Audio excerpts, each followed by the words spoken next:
Let's start. So the project name is Toast.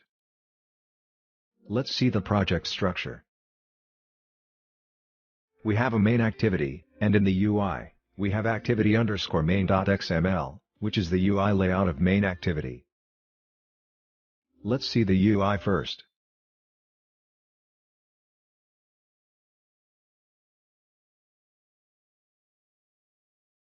Nothing special here, we just have a text view with Hello World text in it.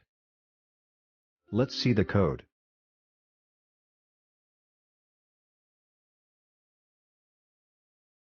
We have constraint layout as the root layout.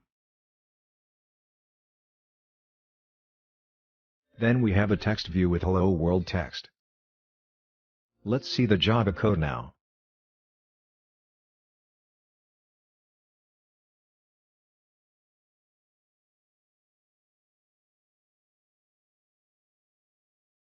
These are the imports.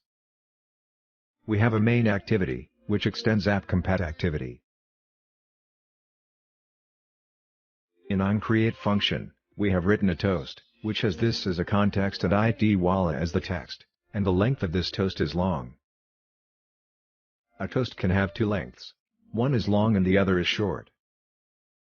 At last, we have a .show function, which shows this toast in the app. Let's run the app. So, you can see a toast with text it.wala in it. That's it, that's how you can show a toast in Android Java. Thanks for watching.